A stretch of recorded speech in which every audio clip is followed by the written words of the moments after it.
오늘은 본문을 가지고 WORLT라는 제목으로 하나님 말씀 나누도록 하겠습니다. 좀 궁금하지 않으세요? 네. 뭘까요? 네, 들어보시면 알게 되어 있습니다. 일간지에 연재됐던 유명 만화가의 만화인데요. 내용이 이렇습니다. 꼬마 감자가 사춘기가 되어가지고 정체성에 혼란이 왔어요. 그래서 엄마 감자에게 어느 날 묻습니다. 엄마, 나 감자 맞아? 이렇게 물었더니 엄마 감자가 웃으면서 뭐라 그러냐면 당근이지 라고 대답을 했고, 그 길로 이 꼬마 감자는 가출을 했답니다. 엄마 감자가 자기 보고 당근이라고 말해서 정체성의 혼란을 느꼈기 때문이라는 거예요. 가출을 했다가 이제 시간이 흘러서 돌아왔는데, 그때 이제 또 꼬마 감자가 할머니 감자에게 다시 물었어요. 할머니, 나 감자 맞아? 그렇게 물어봤더니 이 경상도 출신의 할머니 감자가 이렇게 대답하는 거예요. 오야, 그렇게 대답하는 겁니다. 그 길로 꼬마 감자는 또다시 집을 나갔고 아직까지 소식이 없다고 전해지고 있습니다. 웃자고 만든 이야기지만 분명한 메시지가 있죠. 우리가 누구인지를 알아야 되는 거예요. 우리의 정체성, 우리 교회가 어떤 교회인지를 알아야 됩니다. 우리 교회가 무엇을 위해 달려가는지도 알아야 돼요. 그래서 우리의 정체성, 그리고 우리의 사명, 우리의 목적이 오늘 말씀을 통해서 분명해질 수 있기를 주님의 이름으로 축복합니다. 5월 1일부터 매일 성경이 사도행전 본문이 시작됐어요. 그래서 오늘 본문이 사도행전 2장 37절부터인데, 이 본문은 최초의 교회가 탄생하는 그런 이야기를 다루고 있습니다.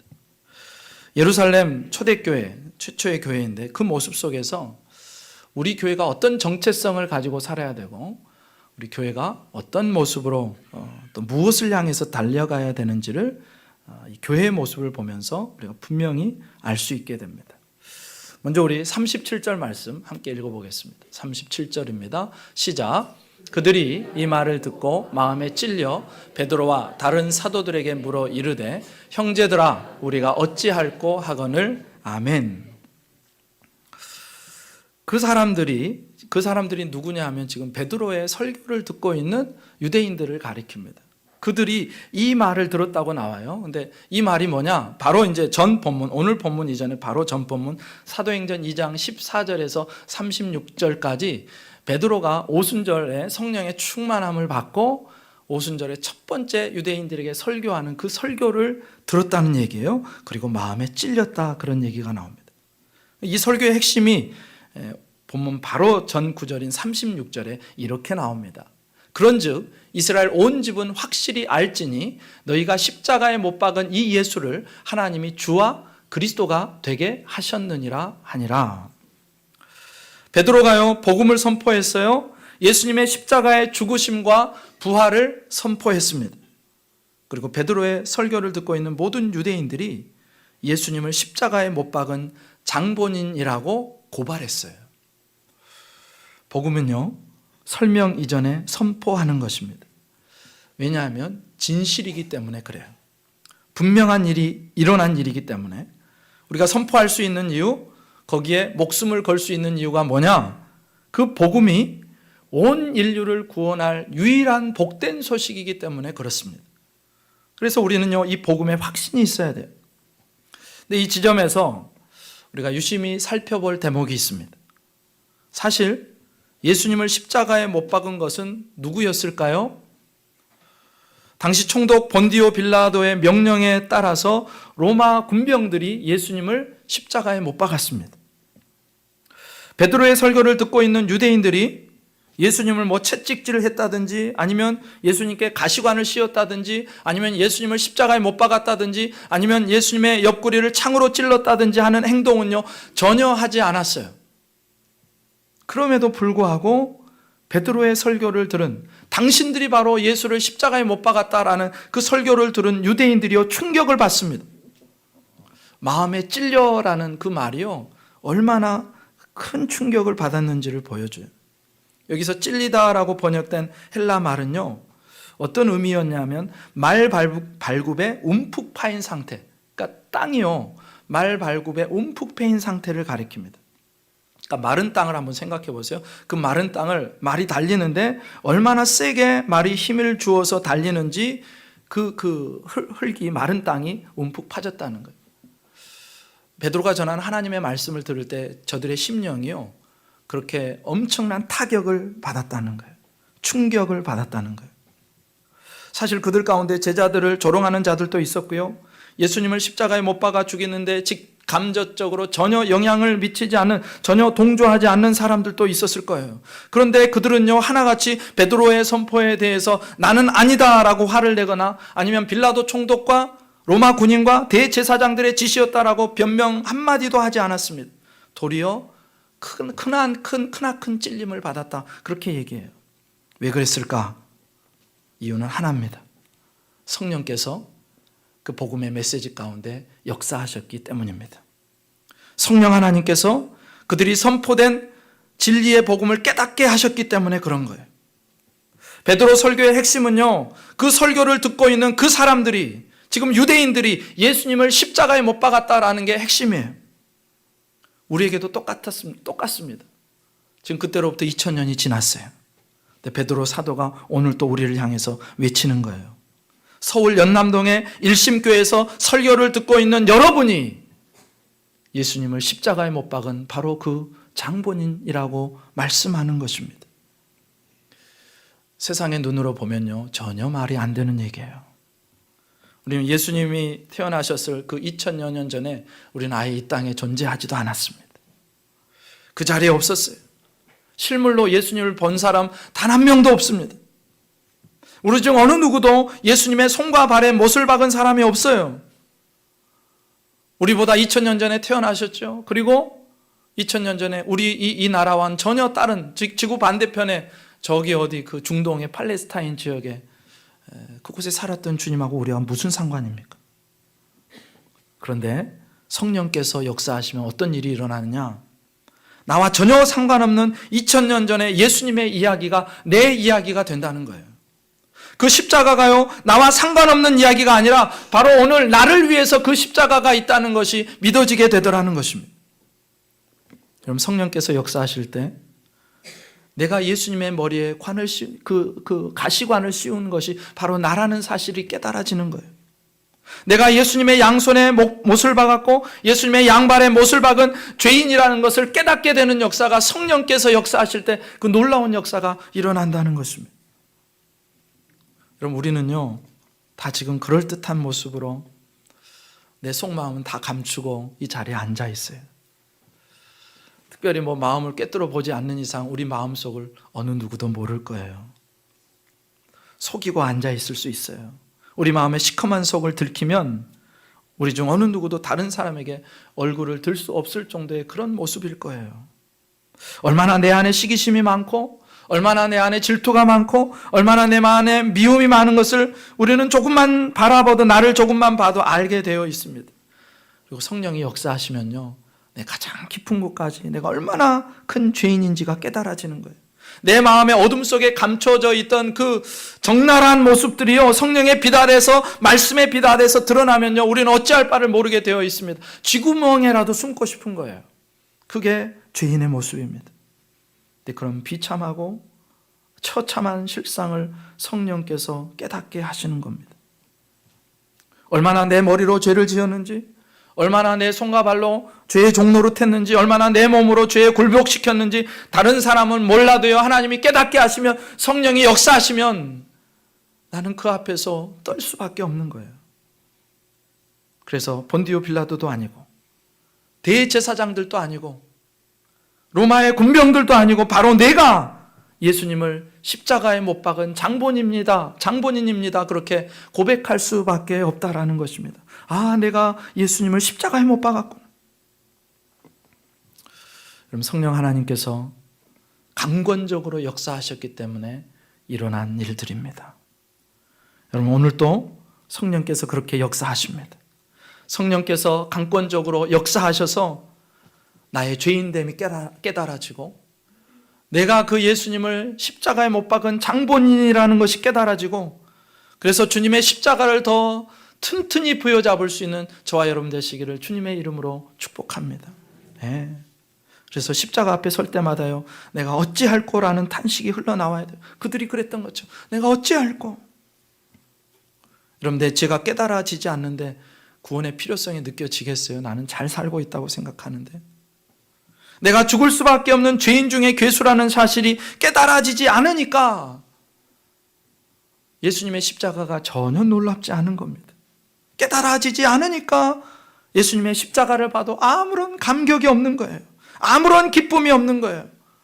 여러분, 혹시 우리 가운데 구원의 기쁨을 또 구원의 감격을 잃어버리신 분이 혹시나 계십니까? 이 시간에 성령께서 역사하여 주셔서 내가 바로 그 장본인이었고 예수님이 나를 대신해서 십자가에 달려 돌아가셨고 내가 그 예수님께 때문에 구원받았음이 깨달아지고 그래서 내 안에 기쁨과 감사와 감격이 회복되어질 수 있기를 주님의 이름으로 축복합니다. 20세기 최고의 기독교 지성인이라고 불리웠던 C.S. 루이스라는 분이 계세요. 어떤 인터뷰가 떴어요. 이런 인터뷰를 했대요. 이미 돌아가셨는데, 오늘날 교회에 가장 필요한 것이 무엇입니까? 이렇게 물었어요. 그때 C.S. 루이스가 이렇게 대답합니다. 교회는 자신이 전해야 되는 메시지를 확실히 알아야 합니다. 바울이 고린도 교회에게 한 말을 기억해야 합니다. 고린도전서 2장 2절에 이렇게 나오죠. 내가 너희 중에서 예수 그리스도와 그의 십자가에 못 박히신 것 외에는 아무것도 알지 아니하기로 작정하였습니다.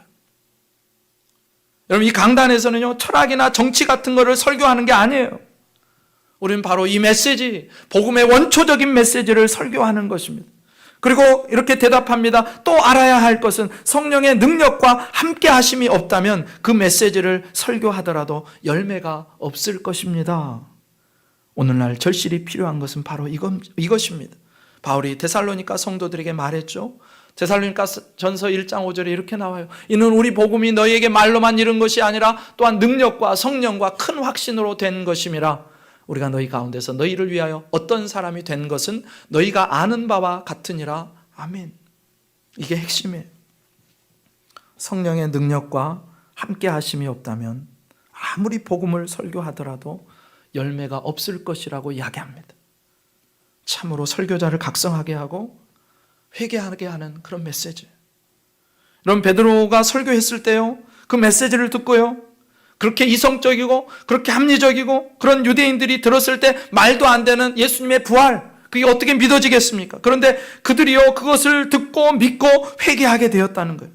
왜냐하면 복음이 진실이었기 때문이고, 왜냐하면 그 복음의 메시지에 성령 하나님께서 역사하셨기 때문이라는 거예요. 그래서 여러분, 저를 위해서 매일매일 기도해 주셔야 됩니다. 우리 교육자들을 위해서 기도해 주셔야 돼요. 성령 충만한 목사이도록. 성령이 역사하지 않고는요, 제 설교는요, 그저 울리는 꽹과리 소리에 지나지 않을 겁니다.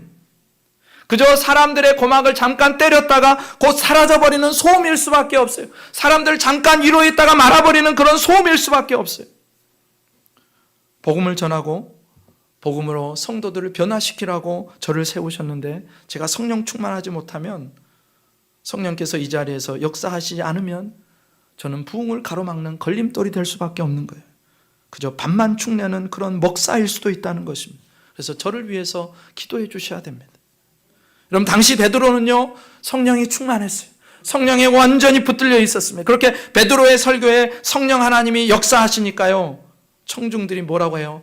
우리가 어찌할꼬? 탄식하며 베드로에게 질문합니다. 그리고 베드로가요, 그 탄식하며 하는 질문에 38절 39절에서 이렇게 대답합니다. 같이 한번 읽습니다. 시작. 베드로가 이르되 너희가 회개하여 각각 예수 그리스도의 이름으로 세례를 받고 죄 사함을 받으라. 그리하면 성령의 선물을 받으리니 이 약속은 너희와 너희 자녀와 모든 먼데 사람 곧 주 우리 하나님이 얼마든지 부르시는 자들에게 하신 것이라 하고. 아멘. 아멘.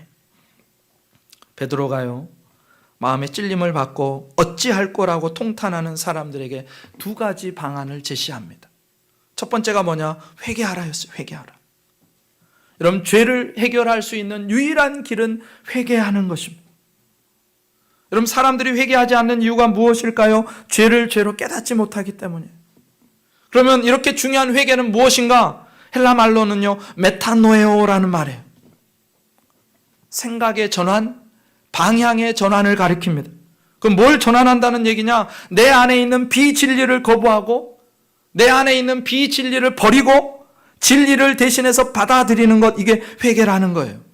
회개는요, 진리, 비진리의 문제입니다. 진리를 들었을 때 그 진리 앞에서 지금까지 내가 잘못 생각하고 있었구나. 내가 알고 있던 것이 잘못된 거였구나. 내가 비진리를 진리처럼 알고 있었구나. 그래서 그 생각을 정리하고 비진리를 버리고 진리를 받아들이는 것, 그것이 회개입니다. 회개는 행동이 아니에요. 내 안에 비진리를 거부하고 하나님의 진리를 받아들이는 것, 그러니까 회개는 그렇게 생각의 전환이고 방향의 전환입니다. 비진리의 방향을 계속해서 가고 있다가 돌이켜서 진리를 깨닫고 진리의 방향으로 돌아가는 것, 180도 완전히 방향이 바뀌는 것. 그래서 진리를 깨닫고 그렇게 회개한 후에 비로소 행동이 나오는 거예요. 그래서 진리에 따라서 순종하였을 때 우리는 그것을 회개의 열매를 맺었다라고 이야기합니다. 어떤 사람이요, 진리를 모르고 비진리를 진리로 알고 살고 있었어요. 근데 어느 날 말씀을 듣다가, 성경을 보다가 진리의 말씀을 통해서 내가 알고 있던 것이 비진리였구나, 진리가 아니었구나, 그렇게 깨닫고 비진리를 버리고 진리를 받아들이면 그것이 회개라는 것입니다.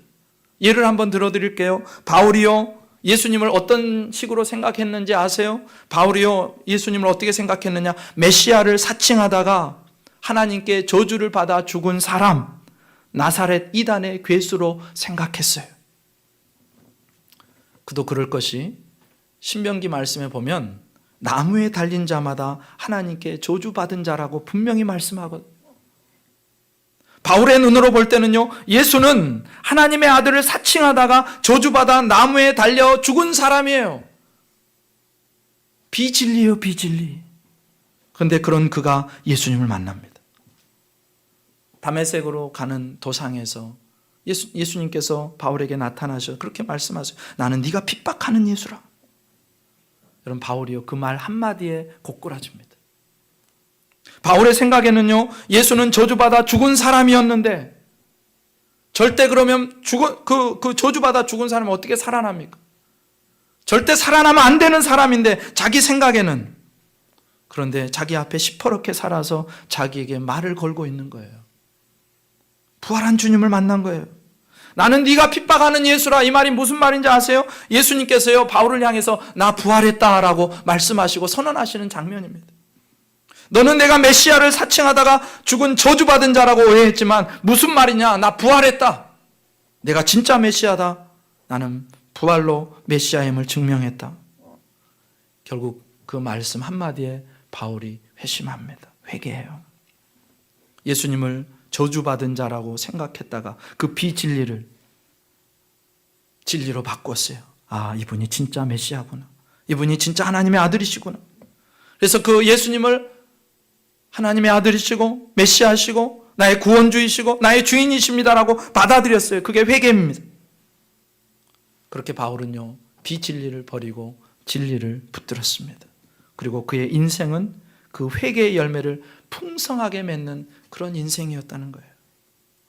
그 다음에 마음의 찔림을 받고 어찌할 거라고 통탄하는 사람들에게 베드로가 제시한 두 번째 방안은 뭐냐? 세례를 받고 죄사함을 받으라, 그런 얘기예요. 이건 마치요, 세례를 받아야 죄사함을 받는 것 같은 그런 뉘앙스를 풍깁니다. 그런 의미는 아니에요. 회개하여 예수님을 믿으면 구원받은 것입니다. 그렇다면 왜 세례를 받고 죄사함을 받으라고 하느냐? 이 말은요, 세례의 형식이 아니라 세례의 본질에 대한 요구입니다. 세례식을 해야 구원받는다, 그게 아니에요. 세례의 본질, 세례의 정신 안에 죄사함의 핵심이 들어있다는 것입니다. 그럼 그게 뭐냐? 그럼 세례라는 헬라 말은요, 바티조마이라는 단어입니다. 물에 잠겼다 뜻이에요. 물에 완전히 들어갔다 뜻입니다. 사실 정식으로 이야기하면 세례가 아니고 침례입니다. 물에 완전히 잠기는 거예요. 침례를 받을 때요, 그 침례 받는 사람은요, 물속에 완전히 잠깁니다. 그리고 나서 물 밖으로 다시 나오죠. 물속에 완전히 잠겼다는 말은요, 죽었다는 의미예요. 이전에 나는 죽었습니다. 비진리를 진리로 알고 있던 나는 죽었습니다. 죄의 종로로 타던 나는 죽었습니다. 사망 앞에서 벌벌 떨던 나는 죽었습니다. 마귀의 종로로 타는 나는 죽었습니다. 그리고 물속에서 올라오면서 다시 사는 거예요. 예수님의 부활과 연합해서 이제 새 생명을 얻게 되었다는 것입니다. 그래서 세례의 본질이 뭐냐면요, 그리스도와의 연합이에요. 예수님과 하나로 딱 묶여 있다는 거예요. 그래서 그리스도의 죽음과 연합하여 죄의 노예였던 우리의 옛사람은 죽고요, 그리스도와의 부활과 연합해서 새로운 생명, 새로운 피조물로 살게 되었다는 것입니다. 여러분, 그러니까 어찌할꼬 하면서 탄식하던 청중들에게 베드로가 제시한 방안은 두 가지예요. 첫 번째, 회개하라. 두 번째, 세례를 받고 죄사함을 받으라. 그리고 그 말을 들은 청중들이요, 어떤 반응을 일으켰을까요? 오늘 본문 41절에 이렇게 나옵니다. 그 말을 받은 사람들은 세례를 받음에 이날의 신도의 수가 3,000이나 더하더라. 아멘. 여러분, 성령께서 마가 다락방의 120문도에게 강력하게 역사하셔서 그곳에 있던 모든 사람이 성령의 충만함을 받고 예루살렘 초대교회가 시작됩니다. 그리고 그 초대교회 시작 지점에 베드로의 설교를 통해서 3,000명이 회개하고 세례받고 예루살렘 초대교회 공동체 일원이 되는 거예요. 초대교회가요, 인류 역사에서 힘차게 발걸음을 내딛는 순간입니다. 그 교회가 2000년의 역사를 지금 달려오고 있는 거예요. 그래서 초대교회는요, 우리에게 하나님께서 원형으로 주신 교회입니다.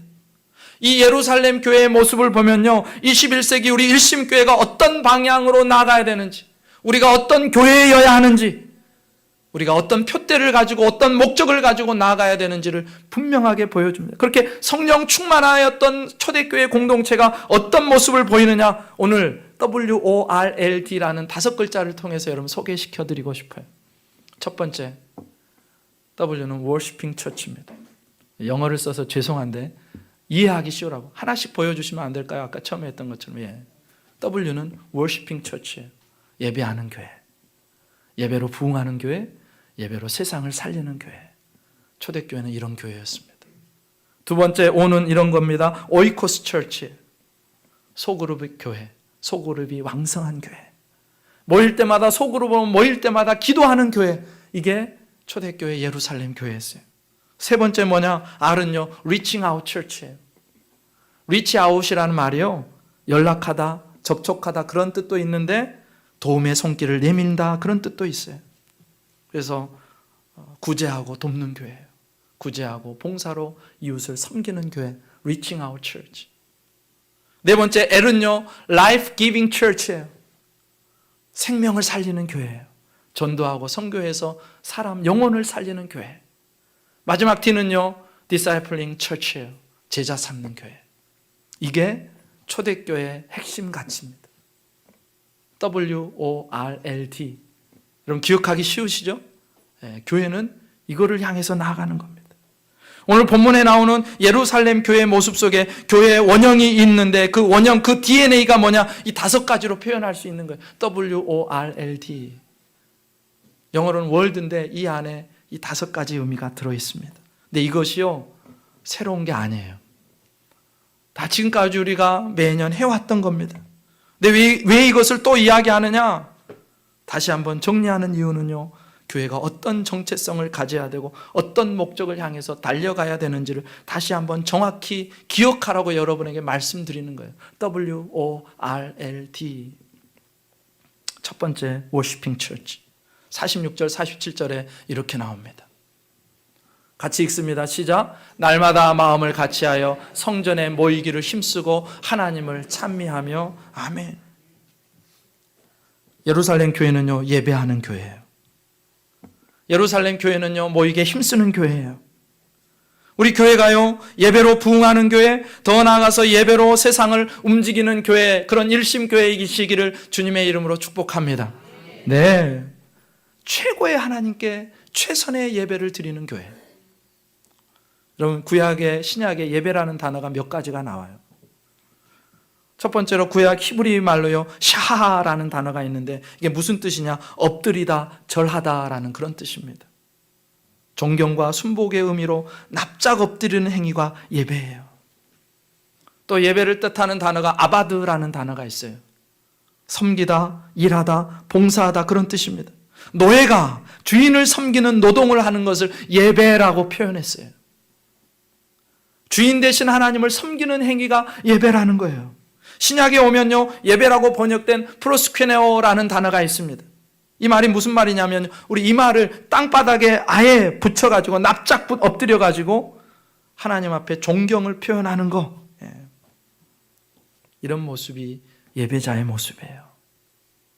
모든 피조물로부터 존경과 존귀를 받을 최고의 가치가 있는 존재이신 하나님 앞에 나아가서 온 몸과 마음을 다해서 엎드려 절하는 거, 영광을 돌리는 거, 이게 예배라는 것입니다.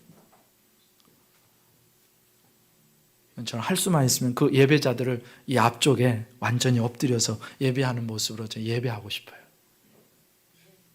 하나님이 우리를 창조하신 목적은요, 하나님을 찬양하고 예배하기 위해서입니다. 예배는 성도의 기본이에요. 예배는 성도의 처음이고 성도의 마지막, 끝까지 남는 유일한 사역이 뭐냐? 예배예요. 여러분, 영혼을 전도하는 이유가 무엇입니까? 그 영혼들을 예배자로 세우기 위해서입니다. 여러분, 우리가 기도하는 이유가 무엇입니까? 최고의 예배를 드리고 하나님께서 찾으시는 예배자로 서기 위해서입니다.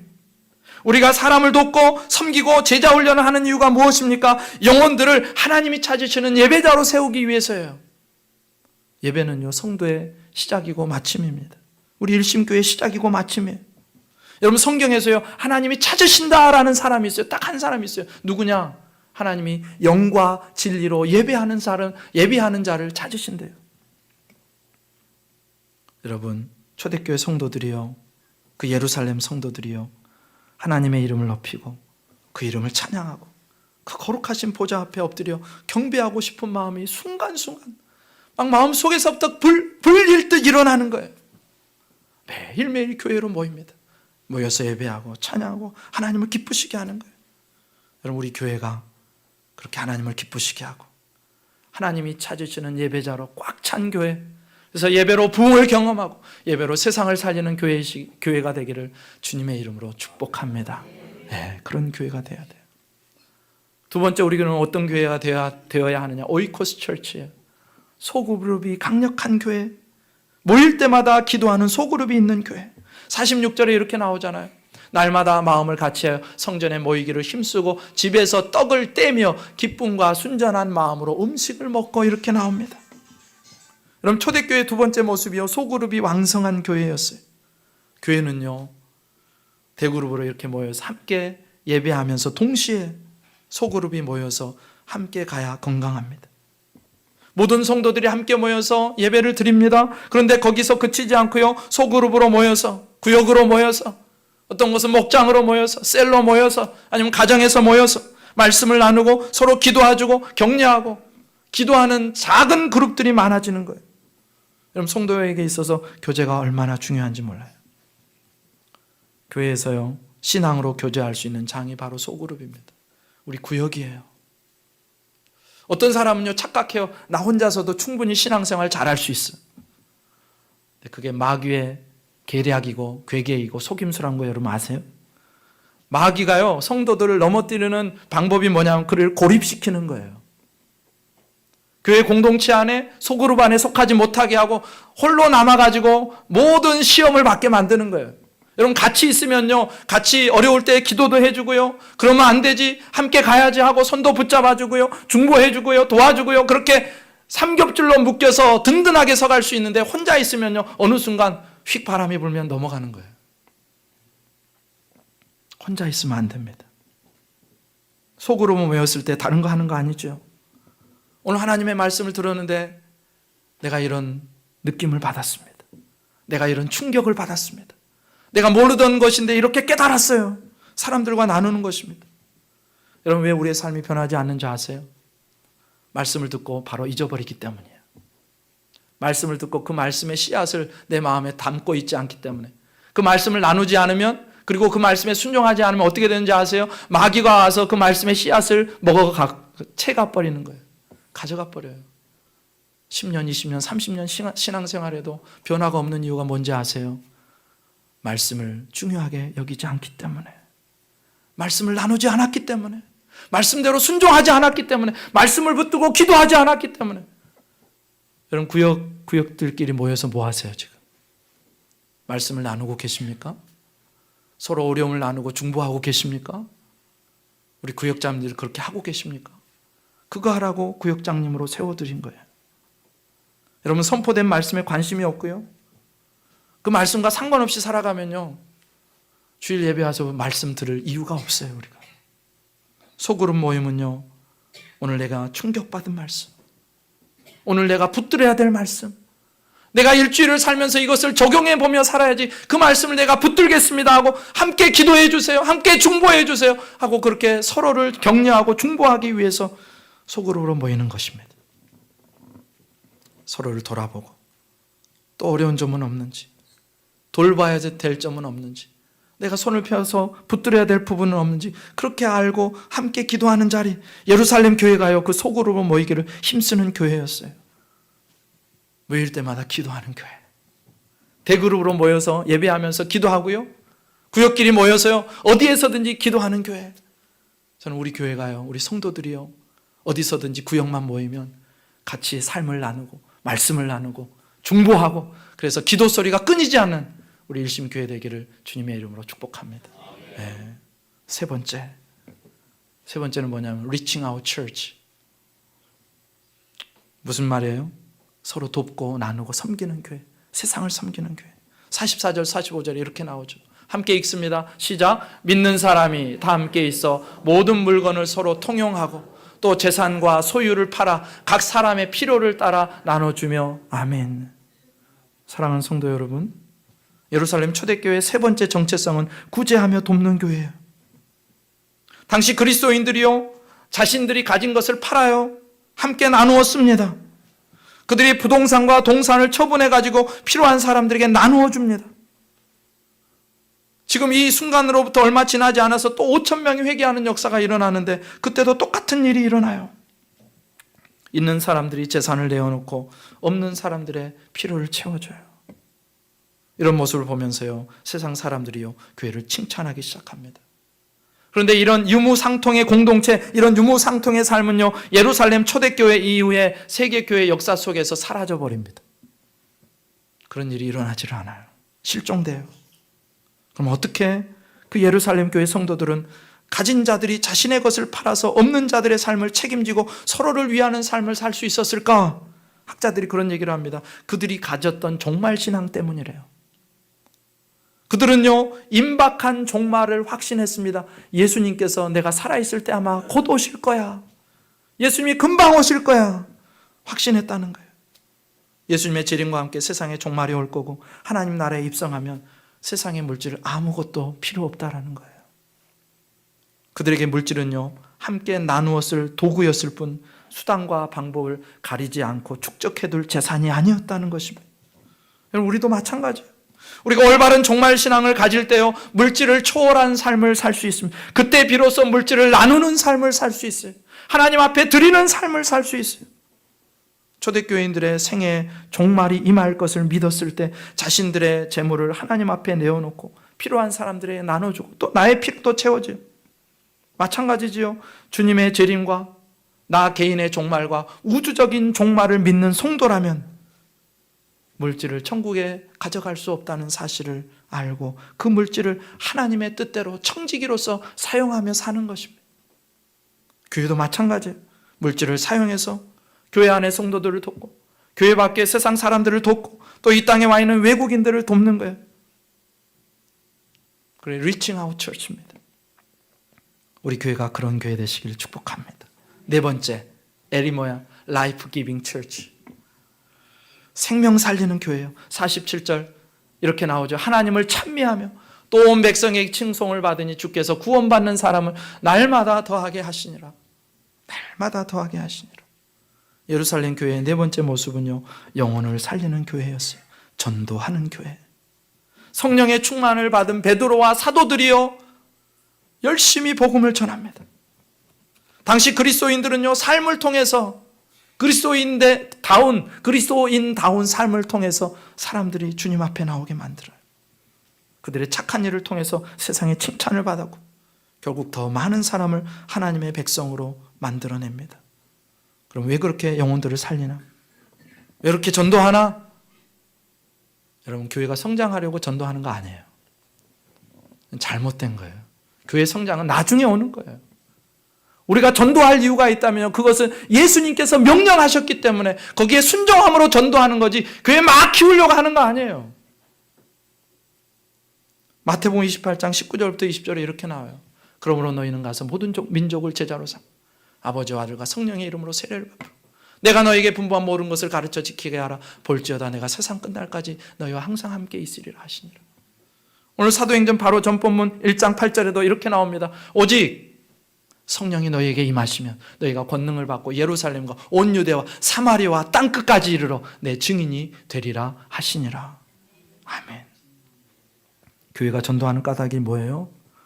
주님이 마지막으로 승천하시기 전에 마지막으로 주신 명령이기 때문에, 유언과 같은 명령이기 때문에, 그래서 목숨을 걸고 전도하는 거예요. 초대교회 사도들이요, 목숨을 걸고 순교의 자리까지 가면서도 복음을 증거하는 거예요. 교회 키우려고 한 게 아니고요, 예수님의 명령이었기 때문에 교회 성장과 부흥은 그 다음에 오는 거예요. 주님의 명령에 순종할 때. 여러분, 죽어가는 영혼이 있다면요, 그 영혼에게 달려가서 복음을 전하는 것이 성도의 마땅한 바입니다. 여러분, 세상에 지금 예수 없이 살다가 저 영원한 지옥불, 영원한 불못으로 떨어질 영혼들이 얼마나 이 주위에 많이 돌아다니고 있나요? 불신자들이요, 길거리를 가득 메우고 지나가고 있어요. 나는 구원받았으니까, 나는 교회 안에 있으니까, 그렇게 안심하고 앉아있으면 안 됩니다. 하나님이 진노하세요. 여러분, 초대 예루살렘 교회요, 어느 순간에요, 핍박의 바람이 불어와요. 고난이 닥쳐옵니다. 왜 그런 핍박이 온지 아세요? 사도들이요, 복음을 가지고 이방인들에게로 나갈 생각을 안 하는 거예요. 오죽했으면 베드로도요, 이방인에게 전도하는 것을 꺼려해요. 하나님, 내가 부정한 것을 먹어본 적이 없습니다. 어찌 이방인한테 가라고 하십니까? 세계 선교의 꿈이 없어요. 예수님은요, 땅끝까지 가라고 말씀하시는데 모든 이방인에게까지 전하라고 하신데, 유대인들은요, 땅끝에 있는 유대인에게만 전하려고 했어요. 그래서 하나님이 핍박을 보내서 흩어버리십니다, 초대교회를. 그래서 안디옥 교회가 생기고요, 그 안디옥 교회에 바나바와 같이 목회하던 바울이요, 선교사로 파송을 받고요, 그때부터 안디옥 교회가 선교의 전초기지, 이방 선교의 전초기지가 되어서 이방 선교에 쓰임을 받습니다. 여러분, 예수 그리스도의 십자가와 부활의 복음은요, 우리 안에만 품고 있으라고 주신 게 아니에요. 전하라고 주신 거예요. 그럼 불신자들이 눈에 보이는 한, 길거리에 예수님을 모르는 사람이 돌아다니는 한, 교회는 끝까지 전도하는 교회여야 되는 줄 믿습니다. 우리 교회가 그런 교회가 돼야 돼요. 마지막 5번째, Discipling Church, 제자 삼는 교회. 42절에 이렇게 나오죠. 같이 읽습니다. 시작. 그들이 사도의 가르침을 받아 서로 교제하고 떡을 떼며 오로지 기도하기를 힘쓰니라. 아멘. 여러분, 예루살렘 교회의 5번째 모습은요, 제자 삼는 교회. 주님의 지상 명령이었잖아요. 신자들은요, 사도들의 가르침을 받고요, 훈련했습니다. 배우는데 전념했습니다. 교육을 받고 훈련을 받고 예수님의 제자로 세워지는 거예요. 여러분, 우리의 신앙은요, 살아나야 되고요, 자라가야 하는 거예요. 성숙해야 하는 것입니다. 처음부터 완전한 신앙을 가진 사람은 단 한 사람도 없어요. 예수님을 모시고 사는 우리 인격이 예수님을 닮아 성장하고 성숙해 가는 거예요. 우리는 어디까지 자라가야 되냐면 예수 그리스도의 장성한 분량까지. 그러니까 죽는 날까지 여러분 영적인 성장을 멈추시면 안 되는 거예요. 우리의 모습이요, 하나님의 마음에 드는 순간까지 우리는 성장을 멈출 수 없습니다. 훈련되어져야 하는 거예요. 계속해서 주님을 닮아가야 됩니다. 훈련해야 돼요. 말씀을 배우고 훈련해야 됩니다. 그리고 인격의 성숙을 통해서 자라가고, 그래서 우리의 사역이 또 자라가고, 하나님을 아는 지식에서 자라가고, 우리 교회가 제자로서, 우리 성도들이 그렇게 귀한 제자로서 서갈 수 있기를 주님의 이름으로 축복합니다. 네. 그리고 이 모든 것을 위해서 뭘 해야 되느냐? 기도해야 되는 거예요. 여러분, 따라합시다. WORLD. 이게 교회가 나아갈 방향이고요. 우리 교회의 정체성이에요. Worshiping Church, Oikos Church, Reaching Out Church, Life Giving Church, Discipling Church. 영어로 듣기가 거북하셨다면 죄송한데 이 비전을 가지고 함께 전진한 우리 모두가 되시기를 축복합니다. 그래서 영혼 구원하여 제자 삼는 교회의 사명을 이 5가지를 통해서 이루어가는 것입니다. 그래서 5년 주기로 돌아가요. 이게 제가 한 4번 정도 이걸 돌리면 특별한 일이 없는 한 이제 은퇴할 때가 될 것 같아요. 5년씩 4번 하면 20년이잖아요. 우리 교회는 이것으로 나갈 겁니다. 그래서 영혼 구원하여 제자 삼고 하나님을 기쁘시게 하는 교회로 우리 일심교회가 서기를 주님의 이름으로 축복합니다.